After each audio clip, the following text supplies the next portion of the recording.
فهمی بورهان سەرۆکی دەستەی گشتی ناوچە کوردستانیەکانی دەرەوەی ئیدارەی هەرێمی کوردستان تایبەت بە کوردستان 24 ڕایگەیان هەڵبژاردننی ئەم جارەی ئەنجومەنی پارێزگاکانی عێراق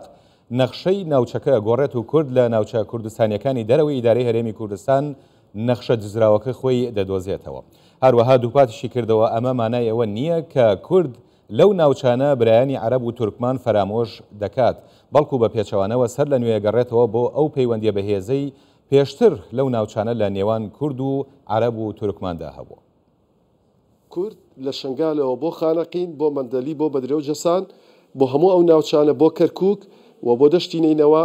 بەشدارێکی باشی هەبووە، بەشدارێکی کاریگەری هەبووە کە بە بڕوای من ئەم بەشداریە خەریتەی سیاسی و خەریتەی ئیداری لە حکوومەتە خۆجێیەکانی ئەو ناوچانە ئەگۆڕێت. ئەم ناوچانەی چیتر بەو جۆرە حکم ناکرێت کە کورد پێکهاتی سەرەکی بووە، بەڵام وەکەوەی کە بینیمان لە ڕاستیە کورد لە یەکە ئیداریەکانی ناوچەکەیان لە حکوومەتی خۆجێی ئەم ناوچانەیە هیچ جۆرە دەورێکی پێ نەدرابوو. بۆی ئەم هەڵبژاردنە فعلەن هەڵبژاردنێکی مێژوویە، تایە کورد بە دوای نەخشەی دزراوی خۆیان گەڕا و پێم وایە نەخشەکە ئەدۆزێتەوە و ئیتر ئەم ناوچانە بە بڕوای من ئەچێتە قۆناغێکەوە کە جیاوازتر بێ لە قۆناغەکانی تر. هەڵبەتە سەرکەوتنی کورد لەم ناوچانە هەرگیز بەمانەی ئەوە نایەت ئێمە دەرگای برایەتی لە ڕووی برانی تورکمان و عەرەب کە بە درێژایی مێژوو پێکەوە ژیاوینیان پێگاتەکانی تردا بخەین، بەڵکو ئێمە پێمان وایە سەرەتای دەستپێکی گفتوگۆیەکی مەدەنی، گفتوگۆیەکی بنیادنەر دوور لە ژیانی ئۆنسوریەت کە بینیمان لە ماوەکانی ڕابردووە بەرامبەر بە ئێمە کردیان بەم جۆرە نابێت، بەڵکو پێم وایە کورد حکوومەتی خۆجێی ئەو ناوچانە لەسەر بنەمایەک بینا ئەکاتەوە کە بەهۆیەوە هەموو پێکهاتەکانی تر بە تایبەتی برانی عەرەب و برانی تورکمانش لەژێر سایە و سێبەری ئەم جۆرە بیرکردنەوەی ئێمەیە بتوانن بگەن بەو ئامانجانی کە لەبەر هەر هۆکارێکیش بێ ئەوان نەیانتوانی بوو بەدەستی بێنن. لەسەر پرسی هەڵبژاردننی ئەنجومەنی پارێزگاکانی عێراق و لێکەوتەکانی ئەم پرسە ئێمە لە ئستۆدیۆ میوانێکمان لەگەڵ بێنە سەر سۆفی سەرۆکی پەیمانگای کوردستان بۆ پرسە سیاسیەکان بەخێر بێن بۆ ئستۆدیۆی کوردستان 24. کاک نەسرەت دوێنێ بینیمان بە تایبەتی لە ناوچەکانی دەرەوەی ئیدارەی هەرێمی کوردستان پێشوازیێکی باش هەبوو، وەک لە هەواڵی پێشترا من ئاماژەم پێکرد کە ڕێژەی بەشداریکردن لەو ناوچانە زۆر بەرز بووە. بابەتی دەنگدانی کوردان بەم گەرم و گوڕیە و ئەنجامەکەی چ کاریگەریەکی لەسەر داهاتووی ئەو ناوچانە؟ زۆر سپاس، سڵاو لە بینەران و بیسەرانی خۆشەویستی کەناڵە بەڕێزەکەتان کوردستان 24. سەرەتا من پیرۆزبایەکی گەرم لە کوردانی ناوچەدا بڕێنراوەکانیان ناوچە ئەوکانی دەرەوە ئیدارەی هەرێمی کوردستان دەکەم. بەڕاستی دوێنێ سەلماندیان بە حماسەتێکی زۆر کوردانە بە ڕوحەتێکی بەرزی کوردانە هاتن بەرەو پیری سندوقەکانی دەنگدان و ئەوەی لە توانایاندا بوو کردیان. ئێستا دەبێت حەزب بە سیاسەکانی دیکەی پارتی وێچێتی بە تایبەتی کە لەمە دووە ئەوان پاداشتی ئەو دڵسۆزی ئەو خەڵکە بدەنەوە، چونکە ئەوە ئەرکە نیشتیمانی سەرشانی خۆیان بەجێگەیان هاتن بە پیر ئەو داخوازەوەیان و توانیان ئیسپاتی ناوچە کوردستانەکان دەرەوەی ئیدارەی هەرێم بکەن بە تایبەتی کەرکووک بۆ هەمیشە کوردستانی بوونی خۆی سەلمان. بەڕاستی ناتوانین بە چ زبانێک سپاسی ئەو خەڵکە تێکۆشەر و قارەمانی ئەو ناوچانە بکەین و پیرۆزباییانێ دەکەین کەوا توانیان بە ڕێژەیەکی زۆر بەرز ئەگە مقارنە بکەین بە ناوچەکانی تری بە تایبەتی پارێزگاکانی شیعانشینەکان کە ڕێژەیەکی هیچ پارێزگایەک بەبزانام لە 30 نەپەڕیوە. ڕێژەی بەشداری خۆشبەختانە لە کەرکووک و لە نەیناوەش نزیک 65 ئەو شوێنانە ڕێژەی بەشداری بەرز بووە و خەڵک بە گروتونێکی زۆر هات. ئەو دیمەنە جوانانێکەوە دوێنێ دەمان بینی لە شاری کەرکووک لایەنگرانی پارتی لایەنگرانی یەکێتی هەردووچیان ئاڵایان بێکەوە بە ئاڵای کوردستان لەناو شقامەکانی کەرکووک دەسۆرانە ئەوانە بەڕاستی یعنی جێی دڵخۆشینە جێی ئومێدن. یعنی ئێستا ئەرکێکی قورسیان خستۆتە سەر شانی حەزب سیاسەکان بە تایبەتی پارتی وێچێتی دەبێت لەمە دووە کە ئیدارەیەکی جوان بۆ شاری کەرکووک دروست بکەن. ئیدارە ئەو زۆرم لێ و ئەو داگیرکاری ئەو پارێزگارە سەپاندراوە کۆتایی پێبێت و پارێزگارێکی کوردی ئینشاڵڵا لە ماوەیەکی نزیک دەست بەکار دەبێت و بتوانن خزمەتی هاونیشتیمانیانی شاری کەرکووکی خۆشەویست بکەن و پاداشتی ئەو دڵسۆزی و ئەو بێری ئەو قارەمانیان بدەنەوەکەوە بە شێوەیەک نیان دەتوانانی بانگەشەیەک بە ئارەزوی خۆیان بکەن بە دڵی خۆیان ئاڵایکی کوردستان هەبدەن ئەو جەشتوانیان ئەو ڕێژە دەنگە زۆرە باشە لە نەتیجە کورد سەرکەوت هەرچێ دەنگی باشی هێناێنە مهم کورد سەرکەوت و لە پارێزگای مووسڵیش بە هەمان شێوە لە بە تایبەتی کەرکووکش کە شوێنێکی ناوچەیەکە کە سیراعێکی زۆر نێودەوڵەتی و ئەقلیمیشی لەسەرە، بەڵام ئیسپاتیان کردکەوە کەرکووک بە هەمیشەی کوردستانەوە و دەگەڕێتەوە باوەشی کوردستانیش. باش لە ڕۆ سیاسیەکەیەوە چەندێک کاریگەریە بێ باسی ڕۆ ئیدارەکە کرد کە دەتوانن ڕۆڵیان هەبێ لە دانانی پارێزگارێک ئەو دواتر. بەڵێ وەکو گوتم کەرکووک عراقێکی بچووک کراوەیە و بێزگەلەوەی کەوا ئێمە وەکو کورد لەوێ و ئێران تورکیا دەوڵەتانی وەکو ئەمریکا بەریتانیا هەموو دەوڵەتان لە کەرکوچاویان لەسەر کەرکووکە کەرکووک مەرزنی ڕەنگە لەبەر نەفتەکەی بیانە بە شوێنەکەی لە ڕووی سیاسیەوە ڕێژەیەکی زۆری بەرزی کورد کە بڕی ڕیفراندۆمێک کرا ئەوەی کە بەرگێک لە بەرگی مادەی 140 بۆ ئاساییکردنەوەی دۆخی کەرکووکە ئێستا بە پێی ئەو دەنگانەیەکەوە پارتی وێچێتی و حەزبەکانی تش بەدەستیانێنەوە نەتیجە هەموو دەنگەکانی کورد کۆ دەکرێتەوە ڕیفراندۆمێکی حەقیقیە کەوا کورد زۆرینەیە کوردستانە و ڕاستە بە زروفێکی تایبەت بە زۆرم لێیە داگیر کراوە لێمان سندراوە خراوەتە سیراعەکی نێودەوڵەتی ئیقلیمی ناوخۆی مادەیەکی بۆ دروستکراوە 140 کە ئەسڵەن ئەو مادەیەش غەڵەت بووە ناوچەیەکە کوردستانە پێویست ناکە ئەسڵەن شیعاری بۆ دروستکە ئێستا بەو انتخاباتی دوێنێ بۆ بژانە دوێنێ ناسنامەی کەرکووک بەدەست هاتەوە کەرکووک کوردستانە ناوچەدابڕاوەکانی تریش بە هەموو ناوچەکان بەس من زیاتر باسی کەرکووک شنگال بە هەمان خانەقین بە هەمان شێوە دووس خورماتوو بە هەمان شێوەش شنگالە زمارە هەموو ناوچانی عن کێشیان لەسەر بەڵام لە هەمویان لە مەغمور بە تایبەتی لەگوێر هەمووی زۆرینەن کورد لە هەموو ناوچەکان کەوا کوردستانن بەڵام زروفێکی تایبەتی پێدراوە عقلێتێکی شۆڤینی هەیە لە عراق حکوم دەکا کار بە دەستور ناکە کار بە هەیبی سیاسایەک ناکەگر خۆ دەبا لە 2007ەوە ئەو بڕگاری دەستور مادەسوور جێبەجێ بەڵام تا ئێستا جێبەجێ نەکراوە چ جای ئەوەی کە موچە و بوجە و قوتت لێ دەبڕێ مادە 140 جێبەجێ بکە یعنی زروفێکی تایبەتی سیاسی بۆ دروست کراوە بەداخەوە قەدرێک و زوڵمێکی گەورە لەو ناوچانە دەکرێت و دەوچەوسێنرێنەوە بەردەوام هێرش دەکرێتە سەر جوتیاران زەویزاریان داگیر دەکرێت ئەو هەموو معاناتە وای کرد کەوا خەڵکی کەرکووک فعلا هات بە گڕوتینەوە کە دوێنش بانگەوازبان کرد هیواداری خەڵکی کەرکووک بێن واز لە هەموو گلەیەکانیان بێنن فعلا واشیان کرد گلەیەکانی خۆیان بەلاوە ناوە ئێستا هاتن ئەرکێکی نیشتیمانی گەورەی سەرشانی خۆیان بەجێگەیاند و بەڕاستی حزبەکانی کوردستان پارتیوێکی بە تایبەتی دەبێت لە مەودووە بەو پەڕی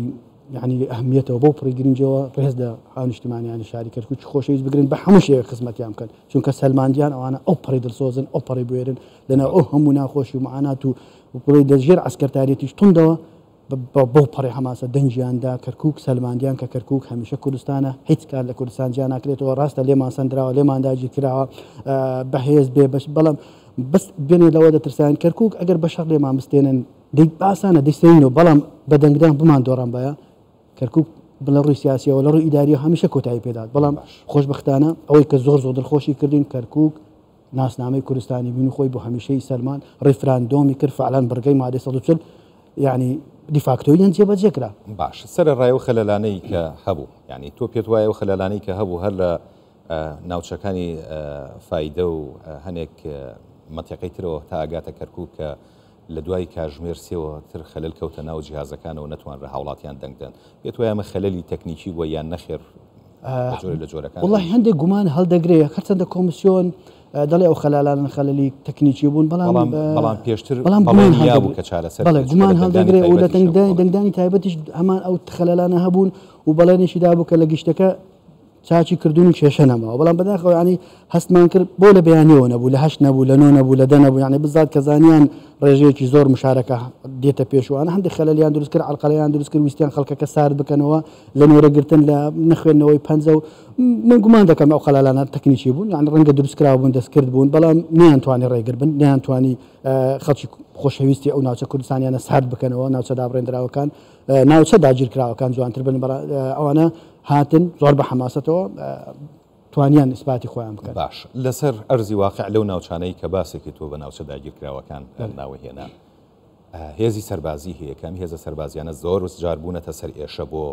خەڵکی ئەو ناوچانە دوای ئەم دەنگدانە چ گۆڕانکاریەک ڕۆدا بە تایبەتی ئەگەر ئیدارەی بەڕێوەبردننی پارێزگاکان کەوتە دەستکرد هەل لە بانگەشەوە یعنی دیار بوو کە ئەو هێزێکی زۆر گەورەی عراقی لەو شوێنانە باڵا دەست بوون ئەستن بانگەشەیەکی بڵێ ئازادانش نەبوو لەو ناوچانە لە هەمویان ینی هەندێک حەزب کو بڵێ پارتی هەر لە ناو بانگەشە گەڕانەوە بە هێواشی بارگایەکی کو بڵێ بێدەسەڵات لە ناو شوێنانە هەموو حزبەکانیان ناکرێت تو تەنها لە چوارچێوەی دیوارێکە و ئازادی نەبووە هیچ شێ بڵم بەڵام لەمە دووە تەمەنا دەکەین کە ئەو ناوچانە گۆڕان و دەنگی زۆری بەرز کورد هات و ئیدارە دروستکرا خۆ ناکرێ ینی ئەتو هەر بەهێز دەسەڵاتی خۆت بسەپێنە گەڕوا بێ دەبێتە تاو سیستەمێکی دیکتاتۆری یعنی وجودێک بۆ انتخابات و بە هەڵبژاردن و بۆ دەنگی خەڵک نامێنێ تۆ زۆری لەی شارێک بەدەست بێنیت و بتوانێت ئیدارەی تشکیلکەون حافزێک دروست بکە و نهێڵن هیچ کار بکەی و ژوورێکی عملیات لە پەناتەوە دروست بکەن بە ناوی ئەسکەرتارێت و دەست و پێدگرێ بدەن و یعنی تاوا دەبێتە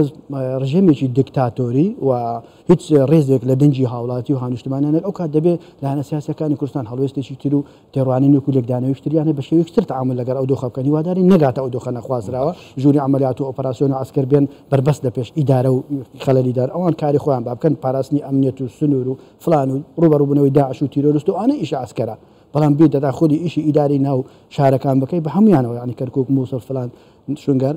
ئەگەر وای لێ بێ ینی کەواتە انتخاباتەکە نەکرێ و ڕێز لە دەنجی خەڵکو و ئیرادەی خەڵکی ناگیرێ بەڵام تەمەنا ناکەین بگاتەوە انشاءالله ئیدارەی کوردی جوان و شوێنانە دروست دەبن و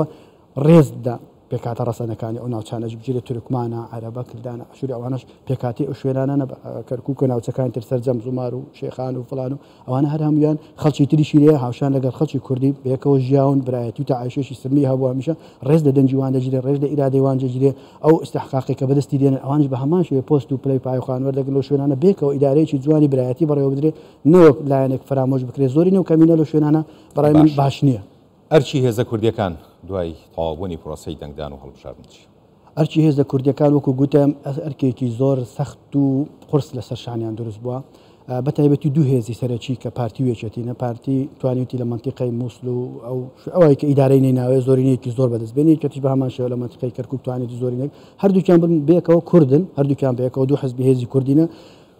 هاو نیشتیمانیان و هاو شاریانی ئەو شوێنە خۆشەویستانە ئەرکی خۆیان بەجێگەیاندووە ئەرکی نیشتمانی خۆیان بەجێگەیاند هاتوون تەواو ینی تۆپەکەیان تەسلیمی هەردوو هێزە گەورەکە کردووە لەمە دووە ئەوان دەبێ هەم لە ڕووی سیاسی لە ڕووی ئیداری لە ڕووی کۆمەڵایەتی لە ڕووی ئابووری بێن خزمەتی ئەو شوێنانە بکەن پرۆژە خزمەتگوزاری و چاکسازی ڕێزگرتن لە خەڵکی ئەو شارانە لە خاناوەدەشیدا نهێڵن غەدریان نەبکرێن هێڵم چەوسێنەوە و ئەو برگانەی کەوا هەوڵێکی زۆر جدی بێ لەمە دووە تەواو ینی کۆتایی بە شوێنان دەستور جێبەجێ بکرێ ینی خەڵکی ناوچەکانی دەرەوە ئیدارە هەرمی کوردستانی هەست بە وجودەتی خۆیان بکەن هەست بە مەغدوریەت نەکەن کە ئەوانش کوردن خەڵکی کوردستانن بەڵام زۆرفێکی سیاسی وای لێکردن کە ئێستا دابراون لەو شوێنانە. کاک نەسرە دوا پرسیارم بۆ جەناب ئەگەر بە کورتی وەڵام بیتەوە لە هەواڵەکەی پێشتر ئاماژەمان پێکرد کە لە ناوچە یانی با بڵێن لە پارێزگاشی ئەنیشینەکان ڕێژەیەکی کەمی هاوڵاتی چوونەتە سەر سنووقەکانی دەنگدان چ پەیامێکی تێیە؟ من هەر لە دوێنێەوەش باسم کرد دەمزانی ئەو شوێنانە لەبەرەوەی یەک لە هەرە کارکتەرە بەهێزەکانی سیاسەتی ناوسیاسی عێراق کە مختەدا سەدرە بایکۆتی پێش مسبقانی ڕاگەاندێکەوە بە هیچ شێوەیەک نایەتە ناو پرۆسی سیاسی و بەشداری هەڵبژاردنەکە فعلەن سەلماندیشی کەوا زۆرینەی هەرە زۆری شیعەکانی عێراق پابەند و وابەستن بە ئەو لێدوان و تواناکانی مختەدا سەدر یعنی ئەو شوێنانەی کەوا ئەو زیاتر تێدا باڵادەستە زۆربەی زۆرە شوێنەکانیان ڕێژەی بەشداریان لە سەدا 20-22 تێنەپەڕیوە کەواتە ئەو لێدوانەی کەدایەتی ئەو مقاتعەی کە کردێتی فعلەن سەلماندوێتی و کەمینەیەکی کەمی شیعەکان بە هەموو هێزەکان بەشداریان کردووە ئەوە پەیامێکە کەوا پرۆسەی سیاسی عێراق بەبێ مختەدا سەدر زەحمەتە بەڕێوە بچێ و خەتەریات و مەترسی گەورەی هەیە لەمە دووە ئەو هەموو خەڵکەی کەوا مقاتعی کردیە ئەوانە دەنگدەری نهێنین و خەڵکی لە ڕەنگە بە خۆپیشاندان بە سام بە هاتنە سەرمانگرتن بە هەر کاتێک بیانەوێ فشار بۆ حکومەتە دروستکان بە حکومەتە خۆجەیەکان دروست بکەن و بە ئاسانی نهێڵن کار بکەن بە ئاسانی بیان ڕوخێنن و